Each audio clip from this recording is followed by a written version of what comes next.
talk tonight is very timely for me because I've been deeply involved in curating a show of the artist David Smalley, the late artist David Smalley, at the Lyman Allen Art Museum. He was a great fan of Alexander Calder and very much influenced by him, particularly in his kinetic works, which you see on the right, and you may have seen next door at the sculpture grounds. It's been there for several years. And I encourage you to come to the Lyman Allen this summer. The show opens on June 3rd, and it is now taking shape on the grounds of the museum and also on the grounds of Connecticut College, as well as in the galleries of the museum. I'd like to also acknowledge somebody in the audience, another sculptor who I venture to say was also influenced by Alexander Calder, and that is Gil Borrow, who has been very instrumental in getting the works ready for prime time for this show. Well, we really couldn't have done it without his help and his studio. And just to hit that home, I show you what this work called Warlock looked like before restoration. We dismantled it, we brought it to Gil's studio and really revived its former look here in a photograph taken 20 years ago. So it's been a lot of dirty work. Somebody had to do it. And I thank you, Gil, again. Now, we all know Alexander Calder's mobiles. They really are exhibited all over the country in almost every major museum. But Calder was also a portraitist. And this, as Marguerite has said, the portraits have received much less attention. That is, until the National Portrait Gallery had an exhibition strictly devoted to the portraits. And here is the opening of the show, Calder's Portraits, with myself on the right and my dear sister. And here is the cover of the book with a portrait of Frank Crowninshield, who was a very well-known editor of Vanity Fair in the 20s and beyond. Now, the main reason the portraits are less well-known is that Calder turned to abstract art in the 30s. And when he did so, he simply rolled up all of his wire portraits and stuck them on a shelf in his studio. 30 years later, he was invited to have a retrospective at the Guggenheim Museum. And so he tried to unravel his earlier works. And here we have Calder in the 60s, kind of as if he's discovering his early portraits for the first time. He was pleasantly surprised, commenting that he had always thought they were humorous, but now they looked like really good sculpture. 35 years in the closet, or after 35 years in the closet. Now, Sandy, as he was called, Calder, is known for his pithy comments. And one of my favorites is, quote, "What I want to avoid is the impression of mud piled on the ground." This is a portrait of a sculpture made of mud piled on the ground by Joe Davidson. So this is what he meant, and here's a bunch of mud made to use sculpture. So this was a result of an artist working with a malleable hunk of clay and shaping it into a portrait. This was a traditional practice in sculpture, working with mass, either shaping clay, casting bronze, carving wood. What I tried to show in the exhibition is how and why Calder made the radical jump from that mud piled on the ground to his buoyant wire portraits. Here is Joe Davidson in his studio with Gertrude Stein sitting there as a model for his sculpture. Here is Alexander Calder in his studio with a roll of wire slung over his shoulder. So instead of working with mass, Calder began drawing in space, as it were, bending, looping, and spiraling wire to capture the distinctive features of his subjects.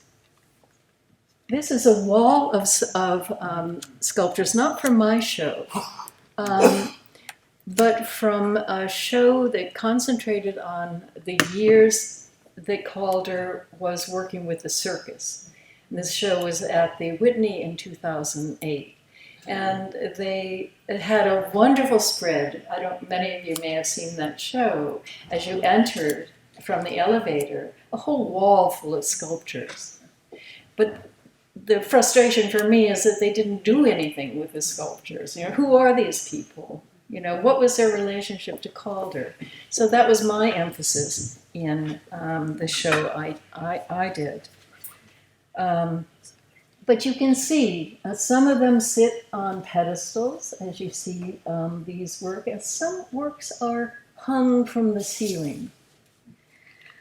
We can see into these works, we can see through these portraits. Their outlines and shadows change as we shift positions and also as the works themselves turn in space, suggesting changing facial expressions. Now, I titled my talk Wired because it resonates on several levels. First of all, it refers to the material, of course, that he worked with. But wired also suggests characteristics of the artist himself. Calder's creative habits seem to have been hardwired from an early age. Calder set up workshops. He called them workshops, where he made things with any tool that was around. Now, this is a self-portrait drawing he did at age 9. One of his favorite possessions from a very early age was a pair of pliers, which you see over here. He used these pliers, he said, to augment his toys. Here he communicates the joy, here he is just smiling away, that he felt surrounded by his tools. So his love of making things is sketched out here for the first time, setting the stage for his future life as an artist.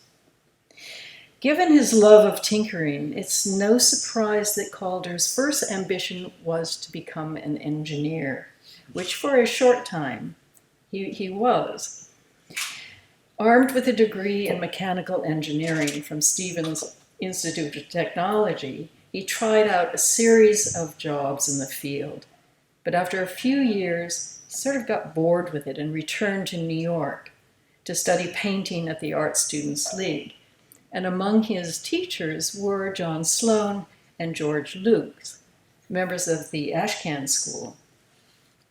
Now, not until he settled in Paris in 1926 did he discover a new medium, industrial wire, with which he began to bend, twist, and coil portraits, but really starting out first with animals and here circus performers. And this is his work of 27 called Circus Family, and you can see how large it is.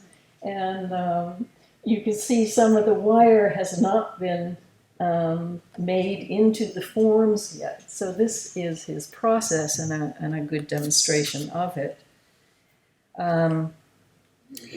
In Paris, he became known as the Wire King. Wire King of Montparnasse, where he lived with a bunch of other artists. At the same time, he began to make jewelry, pounding soft wire flat and shaping it into spiraling necklaces and pins. Here is a pin that he made, and the spiral form is very common in his works and his jewelry. And these are pieces of jewelry that he made for his wife, Louisa, above her dressing table. And here is the most marvelous necklace that he made, a photograph of Angelica Houston wearing the necklace. It was made in 1940, and it's called Jealous Husband. And you may have noticed I'm wearing a knockoff of that necklace, reproduced on a T-shirt produced by the Metropolitan Museum, which had a wonderful show just focused on the jewelry of Calder. I only wish I had the original. Now, on another level, Wired encapsulates Calder's considerable energy. For his entire career, he was most comfortable working. He was truly wired, which he did nearly every day of the week. Photographs of his studios or workshops speak volumes about the artist. Most fascinating are the photos taken in his studio in Roxbury by Herbert Matter, showing Calder working in the midst of what one writer called heart-stopping clutter. Here, Matter photographs the scene from above, giving us a kind of privileged view of the overwhelming objects or clutter in his studio. When he wasn't in his studio, he invariably found something on which to perform his transformative magic. One of you in the audience showed me a napkin that he had drawn her portrait on. Thank you for showing me. As he wrote, I think the only reason I like champagne is because there's wire on it, and I usually get the wire and amuse myself with it while waiting for the others to drink up. And his wife, Louisa, commented, he wasn't happy unless he was fiddling with wire. Calder himself said, I think best in wire. However, his portraits are really not about material. Wire was just a means of getting at issues of portraiture. Here is one of my favorite portraits that he did in the collection of the Whitney Museum. And if you saw the recent show of portraits from the collection, this was prominently displayed. This is a portrait of composer Edgar Varese, and it's one of those that is meant to hang from the ceiling. The wire portrait is thereby free to move, to shift, again suggesting facial expressions in flux and looking very different from side to side. Calder's portraits offer insights into human character based not on a frozen moment, as most portraits do, but on multiple impressions garnered over time. And this reinforces the notion that identity itself is something we form or construct over time. But whose identity are we talking about here? This is a portrait of Varese, but it's seen through Calder's eyes. The composer liked to visit Calder in his Paris studio and watch him work. He recognized the correspondence between his music and Calder's art, and the same may have been true of Calder's perception of Varese's music. Varese had first visited New York in 1915, where he was inspired by the roar of the city, and where his motto became, "New ears for new music." Varese introduced the sounds of sirens, cowbells, airplanes into his music. Not surprisingly, this was shocking to many. The writer Henry Miller remembered the first time he heard Varese's music. He likened it to a suck in the jaw. Just as Varese's music demanded new ears, Calder's art demanded new eyes to make sense of these unconventional portraits. However, as unconventional as these sculptures are, and let me just show you, jumping ahead here. As unconventional as these sculptures are, in some respects they're still within traditional expectations of portraiture. First of all, Calder retains a reliance on drawing, albeit drawing in space. And secondly, he does give us a likeness. This is what Varese looked like. What is revolutionary is the fact that the works have no mass, no firm boundaries. It's as if, in the words of one critic, they were drawings lifted from the page into space and turned sculptures, with the wires circumscribing their airy volumes. Again, here is Varese, and it's interesting to see how he transcribed the drawing, typically doing, for many of them, a profile drawing and a frontal drawing, and sometimes a three-quarter drawing, so that he can sort of visualize how that wire will function in space. And here is the final sculpture. By opening up the sculptures in this way, Calder has achieved an uncanny sense of a living being.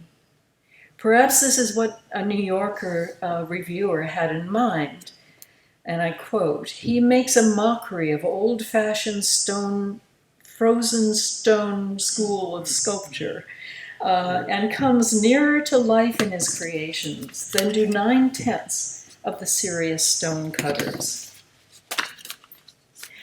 I'd like to give you a sense, instead of showing many, many portraits, which he did, but give you a sense of the variety by zeroing in on a couple. The portraits fall into several distinct categories: self-portraits, portraits of entertainers, of sports figures, and artist friends and art world personalities. The identity of the subjects thus provided me with a kind of framework for examining the artist's portraits, and my exhibition was sort of set up thematically according to these themes. First, I'd like to deal, and I'll concentrate on the self-portraits and the art figures, but briefly talk about his sports figures and entertainment figures. His self-portraits, okay, this didn't come out quite right. Here are 3 self-portraits in 3 different modes. I think his self-portraits most effectively introduce the artist. The early one is quite conventional, and here's another, a watercolor and the oil painting. Both of these impart a sense of confidence, of sort of physical well-being, but also of determination, as he's just left the field of engineering to embark on a new one in art making. But he still sports the mustache, which he said he had raised to look more like a seasoned engineer. A few years later, in the late 20s, after he had met his future wife, he does an ink drawing entitled Self-Portrait with Medusa. In a humorous way here, he gets to a key issue, and that is the relationality of identity. The fact that we create our identities through interacting with others. To get at this, we need to talk about the relationship between Calder and his future wife. Calder's courtship of Louisa James was a transformative event in his life. After a decade living as a bachelor, single man, he was faced with a radically new kind of life. Louisa was from a distinguished New England family. She was the grandniece of novelist Henry James and of philosopher William James, as well as diarist Alice James. She was well educated, had traveled in France, had lived in France, as a child, and had traveled with her family throughout Europe. Her father, Edward Holton James, was very liberal-minded. However, he may not have been entirely prepared for the likes of Alexander Calder. Calder met father and daughter aboard, that's not the ship, aboard an ocean liner bound for New York. Calder was coming back for a visit. The shipboard romance ensued, and within 18 months, the two were married in Concord, Massachusetts in 1931. Now, Calder's nickname for Louisa was Medusa, powerful figure in Greek mythology, who has snakes for her hair and whose gaze could turn men into stone. And here is Benvenuto Cellini's Perseus beheading Medusa, a work in the main loggia in Florence. Perhaps we shouldn't make too much of Calder's nickname for Louisa. After all, it was inspired by the sight of her unruly hair when they first met. And here is she on board the ship. So I guess that's why she didn't take her hat off. However, it's difficult to view such a name as purely descriptive, loaded as it is with mythic resonance and gendered meanings, especially for the newly empowered women of the 1920s, when she became the embodiment of female power and wisdom. Calder was seriously fascinated by and madly in love with Louisa. But we say falling in love, okay, which often brings a feeling of vulnerability. An extreme expression of which I think we see here in Calder's humorous expression of helplessness in the face of this new force in his life. Here in his self-portrait with Medusa, we see Medusa unleashing her wrath on the defenseless and very naked Calder, looking over his shoulder with undisguised panic as he flees his formidable pursuer. Now, he also did, a year later, a wire portrait of Louisa, which he also called Medusa. And with her disembodied head, untamed hair, and her riveting gaze, she seems the perfect embodiment of the mythic Medusa, whose gaze remained active after her decapitation. And this was the key to Perseus' success, the fact that in taking possession of her power, he rendered her powerless. Likewise, in creating a likeness of Louisa, Calder assumes control over his subject, making the power of Medusa's gaze his own.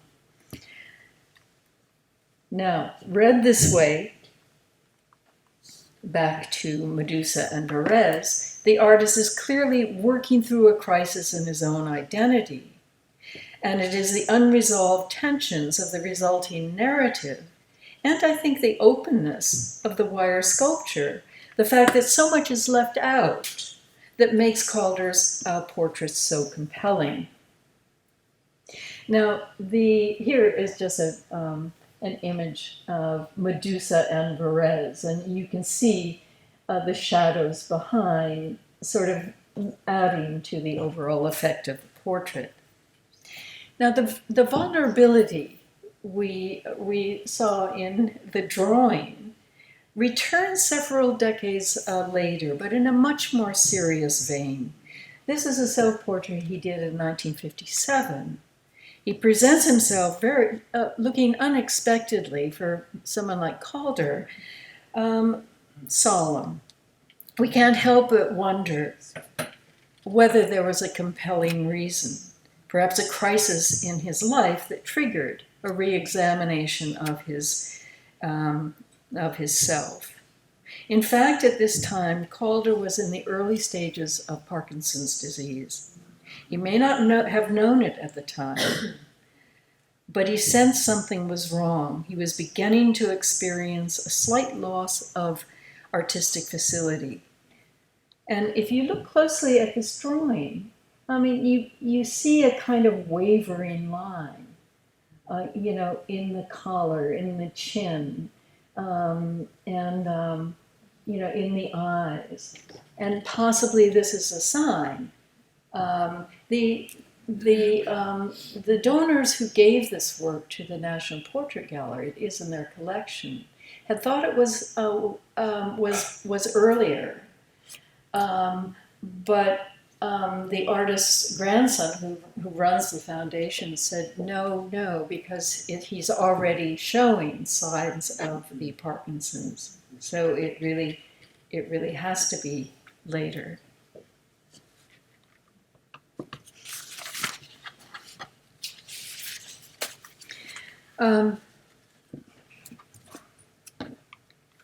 Now another portrait I compare it to. Now this is even later, of 1968, so a decade later. Here we have a sense of confidence and youthfulness, even though he's now 70 years old. Signs of age seem to be ironed out, so to speak.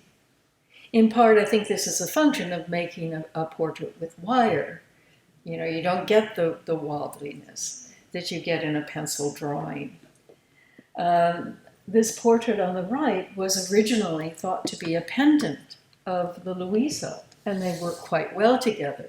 It's interesting, we sort of showed them at opposite ends of a gallery, so sort of speaking to one another. And they seem to be a pair, and both were initially dated 1929, which was the year they met, which makes a kind of a nice story.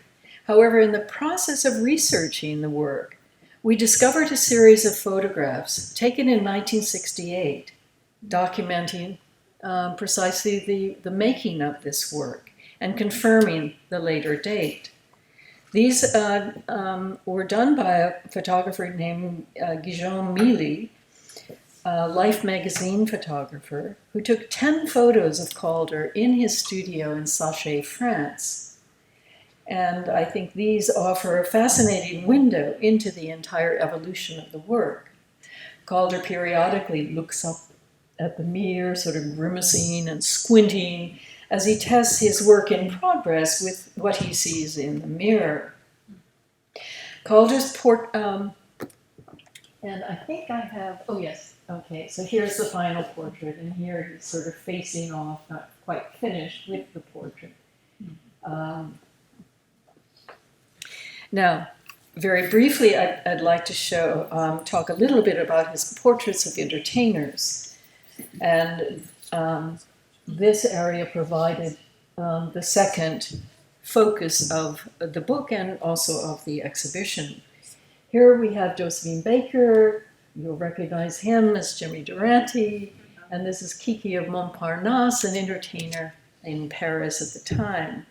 With few exceptions, Calder did not have close personal relationships with singers, dancers, musicians, and playwrights he portrayed. Instead, his portraits of celebrities like Josephine Baker are based largely on publicity images. I was interested in how Calder's portraits of Baker have been mediated through posters and photographs of the star, and are as much about the celebration of a media icon as they are about the subject herself. As an entertainer, Baker's life work was, of course, role-playing, and she offered the public multiple and changing identities, among them primitive queen of the jungle, which you see here, or sophisticated jazz-age dancer. Josephine Baker became the embodiment of abandon and uninhibited spontaneity. And these qualities embrace both jungle drums and jazz rhythms. It's this duality that Baker performed so well, and that we see in Calder's portraits as well. Post-war Paris experienced a negrophilia, a craze for things Negro, jazz entertainers primarily among them. Everybody loved Josephine Baker. But the craze also included African culture, African dance, and particularly African sculpture. As Tyler Stovall wrote, when the French looked at Black Americans, they saw a new version of the sensuous, spontaneous African.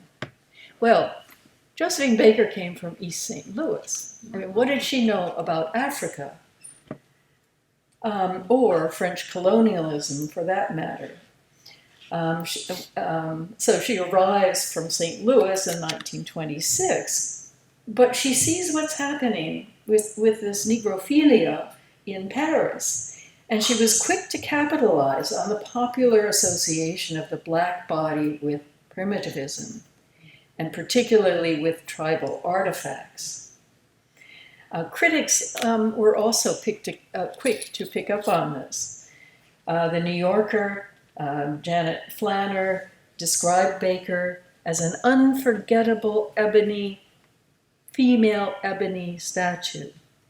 Through such poses set against a jungle setting, which you see here, more here, Josephine successfully played into the myths of Black bodies entertained by the French. Now, Baker was certainly complicit in reinforcing these stereotypes. However, the wit and irony with which she performed them serves as a subversive gesture, an attempt on her part to expose those stereotypes. For instance, her most famous role as Fatou, which we see her here, in 1926, she romped on stage. This is one critic writing about this event. She romped on stage at the Folies Bergère in Paris wearing a girdle of bananas and nothing else, playfully mocking the colonialist fantasies of the French explorer who lies asleep in a tent. This doesn't show you the whole image, but over here there's an explorer with his, pith hat and sleeping in a tent and dreaming this dream of primitivism. To the accompaniment of drums, Baker danced, moving her hips so that the bananas bounced and swung in arcs while she simply laughed. One critic observed, "This girl has a genius to let the body make fun of itself." Baker thereby exposed the absurdity of primitivist stereotypes while also suggesting her own sense of creative autonomy. And I think Calder, too, is complicit in reinforcing negative stereotypes. But his portrait also plays on Baker's subversive impulse. The artist adorned her body, which you see here better, with hoops through her ears and on her arms and legs, decorative implements which foster a primitive association, as does the nakedness of her body. But by infusing his primitivism with a kind of tantalizing humor, Calder honors Baker's wit as well as her agency in sort of acting out as well as challenging stereotypes. I'd like to mention the kind of interesting parallels between Calder and Baker. Both of them were Americans coming to Paris as kind of outsiders, coming at the same year, 1926. Both quickly adapted French Americanisme and also negrophilia. Americanisme is a sort of French proclivity of loving everything American, jazz, etc. So they adapted these things to their own work. And I think it's their recognition of both the primitive abandon of the jungle and jazz mania of urban America that made it possible for both Baker and Calder to negotiate and offer a new perspective on American versus French racial ideologies. Here you see her as a kind of jazz goddess against skyscrapers, as opposed to Josephine Baker in the deep, dark jungle. Now, a third focus in my project is sports figures. And here we see Rockefeller, John D. as a kind of geezer of an old golfer, and indeed he played golf until he was about 97 years old. This is Helen Wills, who was an Olympian champion of tennis. And here, of course, is Babe Ruth. These portraits, I think, are especially intriguing because Calder was neither a fan nor was he particularly athletic. He infuses his sculptures of ball players, golfers, and tennis with humor in order to gently mock a culture enthralled to the sports craze, which was particularly strong in the 1920s. But I think he's also addressing his own conflicted relationship to sports. He was an utter failure. Oh heavens, the skies are coming down. He was an utter failure at the many sports he tried to master. His older sister, Peggy, wrote, "My little brother used to reduce me to despair in those corner lot baseball games when he swung like a rusty gate, missing the ball completely and putting our side out. I wondered at the coordination that led to drawing a curve so perfectly with pen and ink, yet missing the curve of a ball so consistently." Now, one of my favorite of the sports figures is Babe Ruth, complete with round face and unhappy pout and his baseball cap pulled down low over his eyes, as seen in many portraits of him, photographs of him. Calder's suspension of this work from the ceiling, where it becomes almost like a baseball itself, this round form, imparts a sense of buoyancy, a levity which comes close to caricature, particularly close to this caricature by an artist named Paolo Goretto. And this is his Babe Ruth of 1929. A particularly airborne figure. Both Calder and Goretto have detached Babe Ruth's head from his body, and this sense of gravity-defying disembodiedness is enhanced by the artist's elimination of the traditional base, which usually grounds a sculpture. By dispensing with the base, both artists create works as buoyant as the baseballs with which Babe Ruth sent soaring out of the stadium again and again. Again, he's found an ingenious mode of representing the home run king. I'd like to end with a few portraits that he did of his fellow artists, many of whom, in this case, were close friends and associates. Here we have Alexander Calder, Fernand Léger, Marion Greenwood, and Arthur Miller. And here, in mobile form, we see Marc Chagall and Saul Steinberg. First, Juan Miró. You see a kind of youthful countenance that Calder gives him, a kind of childlike wonder and naive openness to the world, and these are characteristics of both artists and their works. And I just show you one work by Miró, The Tilled Field. But that spontaneity is combined with a kind of down-to-earth authenticity in Miraut's art, which according to Miraut was characteristically Catalan, and he's a Spaniard from the Catalan area. We Catalans, he said, believe that you must always plant your feet firmly on the ground if you want to be able to jump up in the air. Now, 2 years before this portrait was done, Calder sent the Catalan artist a letter of introduction. Would you kindly drop me a line when you next return to Paris? By the following year, Calder had abandoned all formality and expressed an uncontained enthusiasm for his new friend. Greetings, I'm going to carry you off to America in 2 or 3 weeks. Get ready.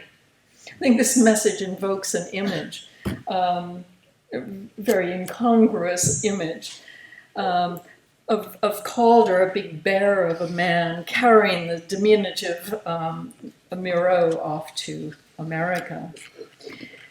From that point on, really until the end of Calder's life, the two were very close friends, visiting one another, giving one another sculptures and paintings. I think their works also display an interchange of ideas. And here you have a Miraut work of the 30s and a Calder work. And certainly, I think Calder was influenced by Miraut and vice versa.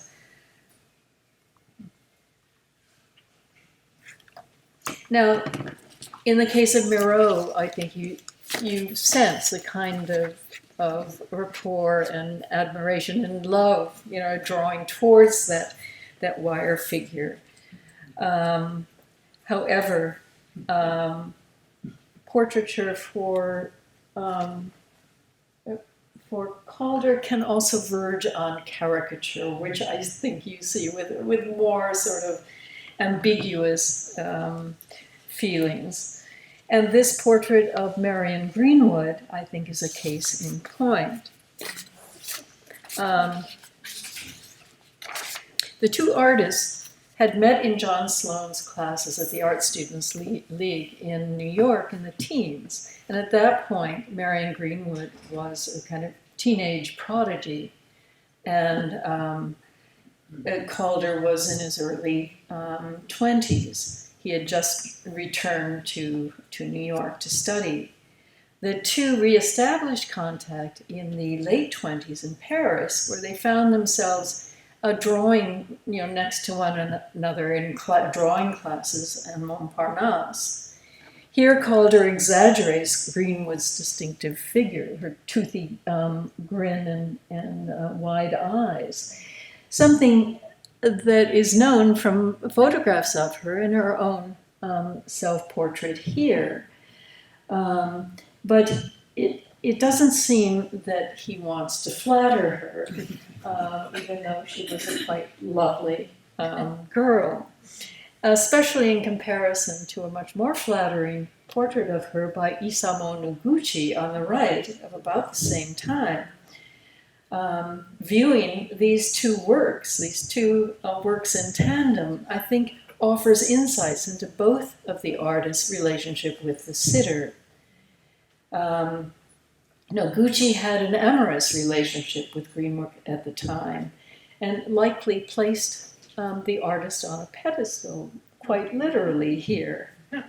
But Calder catches her off guard in a more casual, unposed moment, more in keeping with the big brother relationship he likely had with her beginning in New York.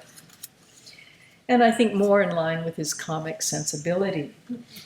And I don't think this portrait was meant to offend. I mean, many of his wire portraits he simply gave to his sitters, and they're more humorous than offensive. But I don't know. That's kind of an open. He leaves that open. And furthermore, I think that the seemingly exaggerated features could point to aspects of himself, his own rough edges and exaggerated proportions. Like all works in this genre, these portraits involve a kind of reciprocity between artist and sitter. And another portrait he did of a close friend is Fernand Léger, here facing off with his own portrait, a portrait of 1930. I think their relationship had a really a deep kinship, or they had a deep kinship. Léger was fascinated with the circus, also with Josephine Baker, as was Calder. And like Calder, Léger was larger than life.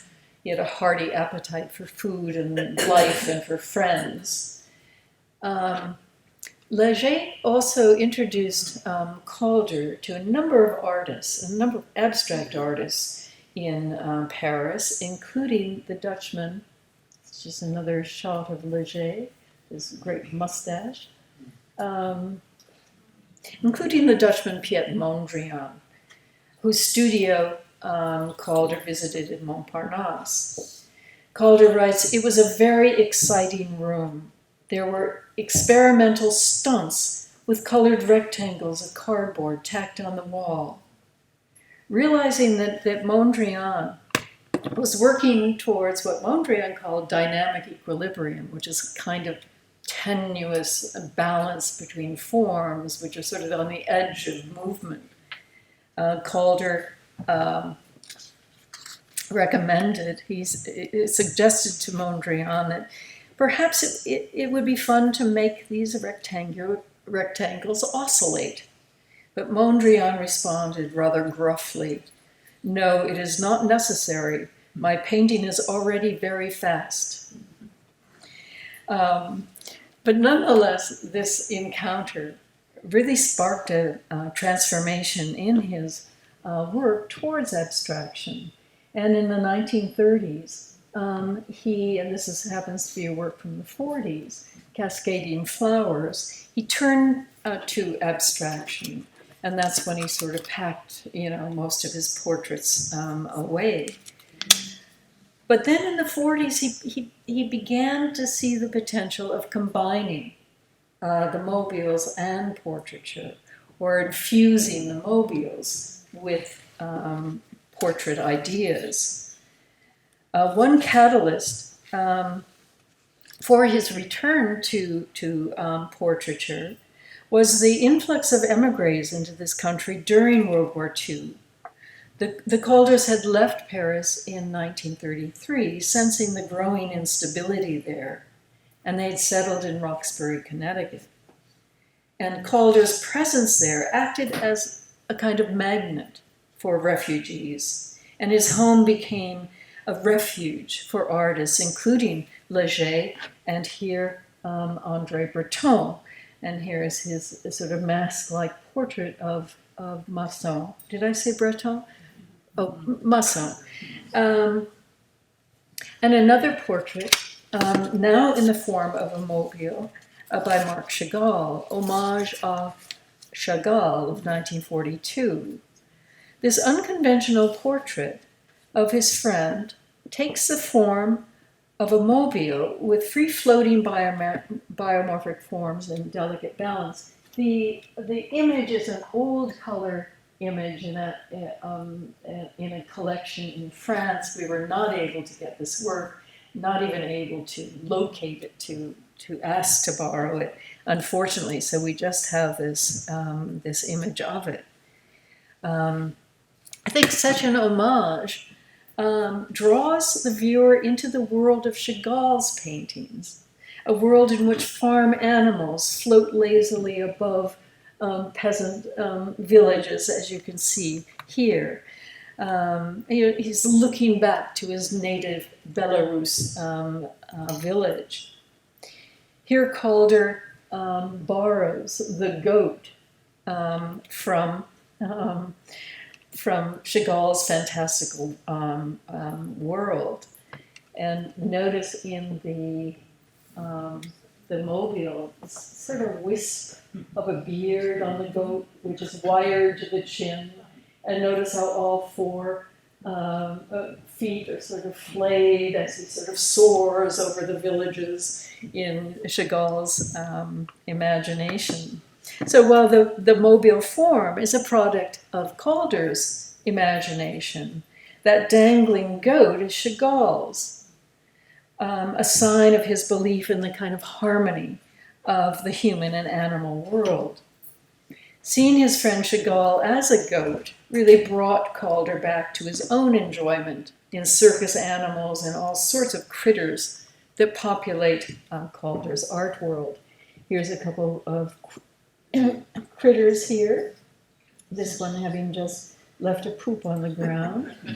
And here is Calder himself operating his circus. Another one we did get for the show is a portrait or an homage to Saul Steinberg of 1952. Here, in a complex balancing act, Calder attaches a wire fire hydrant, okay, to that side of the mobile, which is anchored into this biomorphic form here, upon which this wire figure walks. This is Steinberg himself, holding an umbrella and carrying a letter in his arm, in his hand. As we recognize these elements, a narrative unfolds, which tells the story of Steinberg, who liked to send altered postcards to his friends. As he walks to the PO, he seems to be shadowed by dark clouds of Calder's mobile. For Calder, such forms evoke a joyous spirit. But here they reference Steinberg's disposition, which was anything but sunny. It seemed that he was followed by dark clouds wherever he went. The fascist loomed large in his final days in Italy, and as soon as he escaped to America, the US government drafted him. As we know from his New Yorker cartoons, Steinberg finds humor in life's crazy twists and turns, but it's a dark humor, with disaster looming just around the corner. So I think Calder recognizes this, and his black shapes can only signify imminent danger, the thunder outside, a sense of doom and gloom, which seemed to be an omnipresent part of Steinberg's mindset. Now, I have to show you in this context a work by Steinberg. And this is part of his Ex Voto series, which he defined as talismanic cartoons meant to ward off modern anxieties. Now, this one pictures a fashionable cocktail party at the precise moment when a Calder mobile dislodges itself from the plaster ceiling and crashes to the floor, in the process of bonking a couple of the partygoers. Cocktail glasses fly, guests look on in horror and disbelief. The drawing is captioned down here with 5 lines of absolutely illegible writing. Now, of course, words are not necessary in Steinberg. His drawings say it all. And Calder, too, was known for his indecipherable mumblings, but his works of art speak volumes. Very briefly, I'd like to show you one final work, and that is a drawing of Arthur Miller, done in 1972, really probably the last portrait he did. And this he did informally. He was attending a party. Arthur Miller lived next door for a time with Marilyn Monroe in Roxbury. And Calder came to this party and drew a portrait on a barn wall with a felt tip pen sort of another example of drawing on a napkin or on a wall or being an artist all the time. The friendship between Calder and Miller was based not on career interests. The two rarely discussed either art or theater, but it was based on mutual respect and admiration. In fact, Miller admitted that he didn't know what to make of Calder's work for a year or more after I first entered his studio in Roxbury. It seems that what finally enabled Miller to get Calder was his recognition of the fundamental humanity in Calder's work. In Miller's words, that this work of cold wire and sheet metal was sensuous, that the ever-shifting relationships in a mobile were refracting the same elemental and paradoxical forces in physics and human relations. To which Calder responded, Erkeberk, or in Calder speak, nonsense. Verbal eloquence was Miller's genius, not Calder's. Yet Miller saw beyond his friend's rough exterior, playful antics, and slurred speech to the core of human meaning in Calder and his art. And I hope in this lecture that I've conveyed something of the humor and also the humanity of Calder's portraits. Thank you.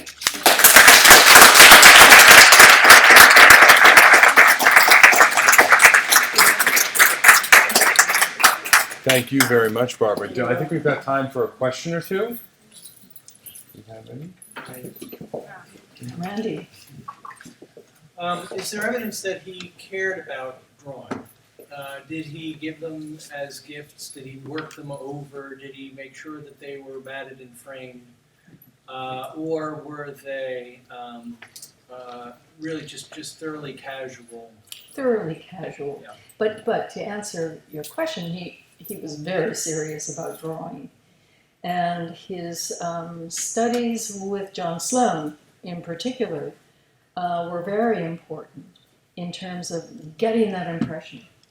Okay, and so I wouldn't say that that meant that he wasn't serious about it. He drew all the time. He would go to the zoo in Paris and draw, and none of his works, even his drawings in space, wire works. Gene Lippmann, who curated that wonderful The Universe of Alexander Calder, he would slip little works of art into her pocket as she was leaving, little miniature wire things. So I think art was so much part of him that he didn't see it as something that needed to be presented and framed, etc. It was all around him. It should be all around us. Does that answer your question? Yes. Refresh my memory. How did he get involved in doing the animal circus? This was a money-making scheme because he got to Paris and he had this little allowance from his mother, and he started going to circuses, and there were these little circuses in Paris, and like one-ring things, and he loved them. And so it was like whatever he's watching, he's working too. And so he started doing these things, and they proliferated, and he started imagining doing a real circus. So he started out with one suitcase, and he would come to somebody's apartment, and they would charge admission, and he'd be able to pay his rent. And he'd perform. And if you go to they still have the video there. Oh, I'm not sure they have the video. I'm not sure if they do have the new one. I'm not sure. Yeah. That was one of my favorite spaces at the original. They had a small room with the circus there, which was just isolated mind-blowing. Works. Yeah. Yes. And in the video, you see him putting on a record, playing with circus music and really performed it. So that's how he started. I love those. Yeah. I was reminded when we saw the photograph of Varese, who was extremely handsome and had a beautiful mouth. When you do a portrait, you choose the features that most interest you. And obviously didn't care a bit about his mouth, but I'm so glad that he saw Henry Miller's mouth, which is also quite beautiful. And so distinctive, And so too. distinctive. Yeah. Regarding the very early part of the lecture, the Whitney exhibit, I think it was the exhibit with the hanging as well as All those heads, yeah. When he was creating this, is there any information as to he wanted them suspended or he wanted them mounted? Do you have any idea? Yes, because he would attach a little loop for the string. Were they all supposed to be suspended? No. Oh, okay. No, because some of them had bases neck to or stand on. Yeah, Okay. had necks, and so the one on the cover of the book, I don't have it. Was meant to stand, Okay. and yeah, Margaret. Were most of the wire portraits relatively life-size? Relatively life size. Any that were monumental? I know some were diminutive, but None of the portraits that were diminutive. I mean, they're all pretty life didn't size. he do a few, or those were just animals? That Just were animals principal? and mobiles and stuff. But the photographs that Mealy took for Life magazine of that self-portrait, when he's facing off, It's pretty large. that's a little larger. Yeah. Mine, It's of himself. of himself. He had a knee. Sorry. He had He a was knee. a big guy. He was really big. Yeah. Perhaps one more comment or question? We'll get two last. So he was doing the portraiture or whatever, was it one continuous wire or did he cut pieces to? The thing is, I